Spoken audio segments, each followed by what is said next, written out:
tornado is closing in. Come on, Dorothy! Welcome back to another episode of HOM Entertainment. Today, we're taking you down the yellow brick road with a special behind-the-scenes look at the beloved musical, The Wiz.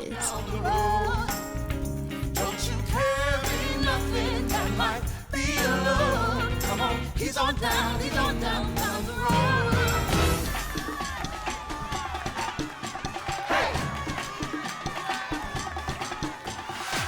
We had the chance to chat with members of the cast to talk about their journey, their characters, and what audience can expect from the vibrant reimagining of the classic story.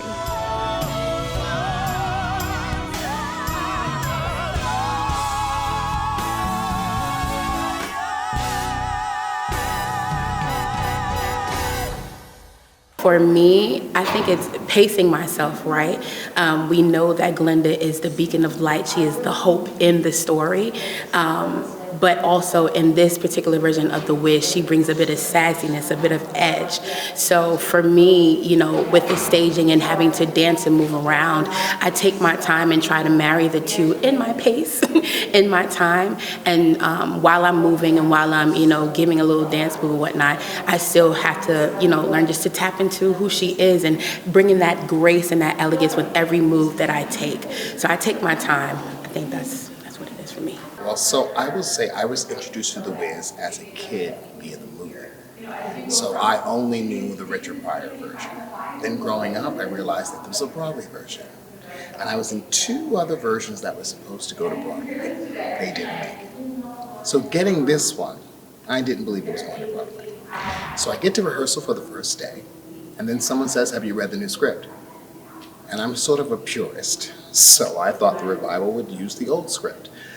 So I went home and read the script. I had my first nervous breakdown ever. I had to then figure out, how do I talk to the director about why we changed the script? The director, the next day, we sat down and had a conversation, and she told me she was doing this for her teenage daughters, and she didn't want bullying in it, and she didn't want the Wiz to have redeeming qualities. So there was a blessing in disguise with that. That allowed me now to create my own version, knowing what I already knew from the Broadway version and what I knew from the movie. I was then able to create my own sort of spin on The Wiz for a new generation. And in the beginning, I thought that was a problem. Now it's sort of a true blessing in disguise. So now I get to sort of add my own little spice to it. This version of The Wiz is sort of, or my version of The Wiz is sort of like Samuel Jackson meets Willy Wonka. He's sort of off the wall, unexpected. For me, I want audiences to take a moment to think about who they are as people, what they bring to the table, and know that it is enough. I think in my journey, you know, before I got to this moment, just knowing that I had the tools within inside myself to be able to pursue purpose and pursue my dreams was important. And so whoever comes to see the show, I want them to know that they can do it. There's nothing that they can't do if they only take a moment to take stock of who they are and believe in themselves that they can achieve anything. In this version, we make the Wiz entrance as this, like he created a show. And imagine if the heroes and Dorothy, Lion, Tin Man, and Scarecrow weren't there. Anytime he receives a guest, he's doing a show.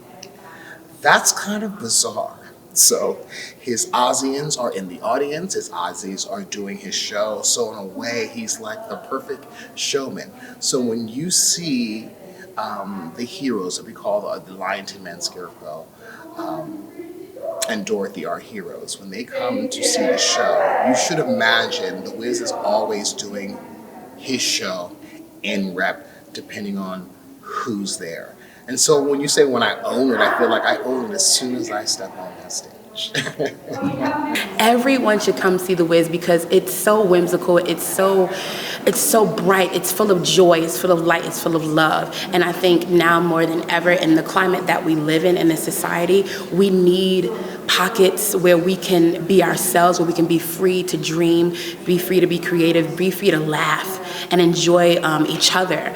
And theater is a good place to be able to have joy given back into ourselves so that we can go out into the world. So I think that if you come and see this show, you're gonna feel all the love and all the light and leave encouraged and leave uplifted. And that's what I want you to come and see. The Wiz is a universal story that we all kind of know. But I think the principles that we take from it are that you already have what you need inside. Some of the principles of you find your own tribe, you find your own group of friends.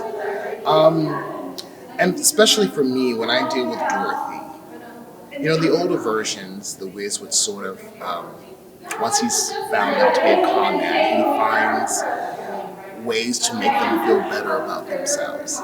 In this version, when they find out he's a liar, he just says, I'm leaving and peace out. And I think there's an important lesson in that. Sometimes adults lie. Sometimes they don't tell the truth. And you can't rely on everything they say. And so you have to learn how to move on and navigate through that.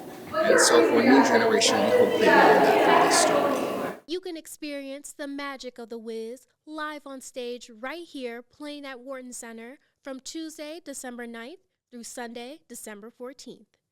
Don't miss your chance to follow Dorothy, the Scarecrow, the Tin Man, and the Lion on their dazzling adventure. Get your tickets now. Thanks for watching this episode of Home Entertainment. A lion.